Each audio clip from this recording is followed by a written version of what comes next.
첫 시간 주님께 안녕하세요. 대강교회 오훈 목사입니다. 9월 8일 월요일입니다. 하나님 우리에게 준 말씀은 여호수아 6장 8절에서 27절까지 말씀입니다. 여호수아가 백성에게 이르기를 마침에 제사장 7은 양각 나팔 7을 잡고 여호와 앞에서 나아가며 나팔을 불고 여호와의 언약궤는 그 뒤를 따르며 그 무장한 자들은 나팔 부는 제사장들 앞에서 행진하며 후군은 궤 뒤를 따르고 제사장들은 나팔을 불며 행진하더라. 여호수아가 백성에게 명령하여 이르되 너희는 외치지 말며 너희 음성을 들리게 하지 말며 너희 입에서 아무 말도 내지 말라. 그리하다가 내가 너희에게 명령하여 외치라 하는 날에 외칠지니라. 하고 여호와의 궤가 그 성을 한 번 돌게 하고 그들이 진영으로 들어와서 진영에서 자니라.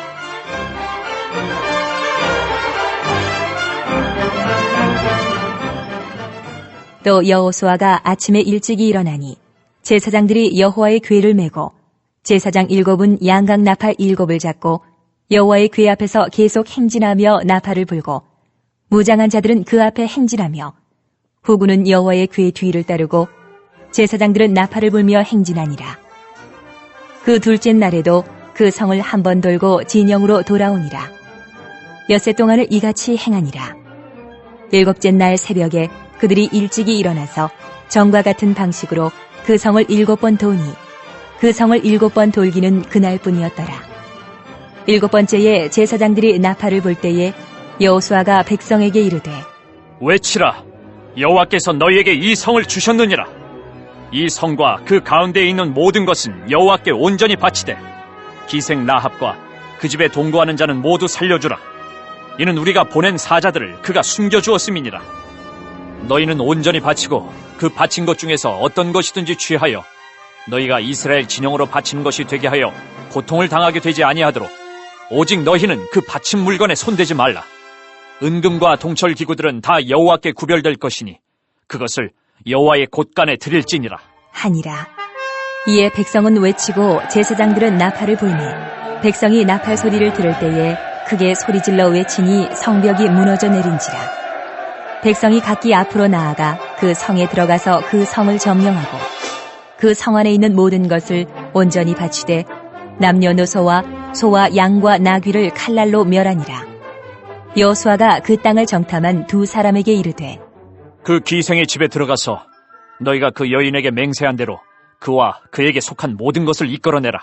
함에 정탐한 젊은이들이 들어가서 라합과 그의 부모와 그의 형제와 그에게 속한 모든 것을 이끌어내고 또 그의 친족도 다 이끌어내어 그들을 이스라엘의 진영 밖에 두고 우리가 그 성과 그 가운데 있는 모든 것을 불로 사르고 은금과 동철 기구는 여호와의 집 곳간에 두었더라. 여호수아가 기생 라합과 그의 아버지의 가족과 그에게 속한 모든 것을 살렸으므로 그가 오늘까지 이스라엘 중에 거주하였으니 이는 여호수아가 여리고를 정탐하려고 보낸 사자들을 숨겼음이었더라. 여호수아가 그때에 맹세하게 하여 이르되 누구든지 일어나서 이 여리고성을 건축하는 자는 여호와 앞에서 저주를 받을 것이라. 그 기초를 쌓을 때에 그의 맏아들을 잃을 것이요 그 문을 세울 때에 그의 막내 아들을 잃으리라 하였더라. 여호와께서 여호수아와 함께 하시니 여호수아의 소문이 그 온 땅에 퍼지니라. 아멘. 이스라엘은 하나님의 백성들입니다. 하나님의 백성은 하나님이 돌보시는 백성이죠. 이들은 아무것도 없는 광야에서 하나님이 주시는 하늘의 만나를 먹고 살았습니다. 아침에 눈을 뜨면 먹을 것이 깔려 있었습니다. 홍해를 건넜습니다. 요단강을 건넜습니다. 이제 이들은 하나님께서 약속하신 그 땅, 가나안 땅에 왔죠. 그러나 그 땅의 첫 관문은 거대하고 견고한 여리고성입니다. 여리고성 사람들은 지금 철저히 성문을 걸어 잠갔습니다. 이때 하나님의 약속이 선포됩니다. 여리고성을 너희들에게 주었다. 이것은 이미 승리가 결정되었다는 것이죠.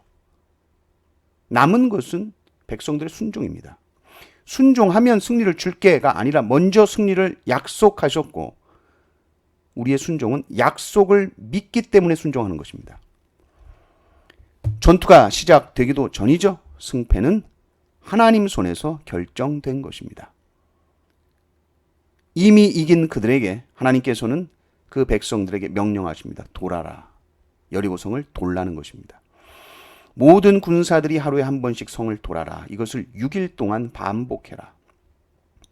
제사장 7은 양각 나팔을 잡고 언약궤 앞에서 행진하라. 7째 날에는 7바퀴를 돌아라. 그리고 제사장이 나팔을 길게 불면 모든 백성들은 소리쳐라. 그러면 성벽이 무너지고 백성들은 성으로 들어가게 된다는 것이죠. 그 전까지는 침묵해야 된다는 겁니다. 침묵에 순종하는 것이 성을 무너뜨리는 것입니다.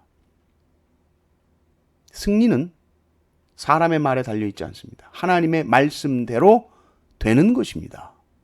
하나님의 말씀에 승리한다. 내 손에 넘겨줬다. 이 말씀이 힘이 있어 승리하는 것이지 내 생각이나 내 말로 승리하는 것이 결코 아닙니다. 그러니 침묵하는 것이죠. 그러므로 우리 삶에 있어서 사람의 말이 중심이 되게 하면 안 됩니다. 그렇다고 침묵만 명하신 것이 아니죠. 외쳐야 할 때가 있는데 그때도 누가 알려주셨죠? 하나님이 정확하게 그 때를 알려주셨다는 겁니다. 그러니까 하나님의 말씀이 우리의 중심이 돼야 되고 중요하고 또 하나님의 때가 중요한 것입니다. 또 하나님은 여리고성을 점령한 후에 그 성을 온전히 하나님께 바쳐라 그랬습니다. 온전히 드려야 된다. 사람이건 짐승이건 다 진멸해야 하고 은금과 기구는 여호와의 곳간에 드려야 됩니다. 이것이 바로 헤렘입니다.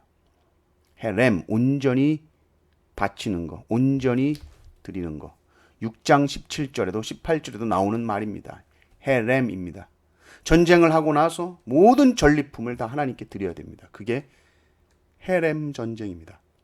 전쟁에서 승리한 후에 어떤 것도 인간이 취해서는 안 됩니다. 왜냐하면 이 전쟁의 승리는 오직 하나님께서 주신 승리이기 때문입니다. 그것을 고백함으로 모든 것을 하나님께 드리는 것입니다. 이게 헤렘입니다. 그런데 우리가 좀 이해할 수 없는 것이 있는 거죠. 소나 양을 왜 다 이렇게 칼날로 다 멸해버려야 되는 것인지, 다 없애고 진멸해야 되는 것인지 이해가 되지 않을 수 있습니다.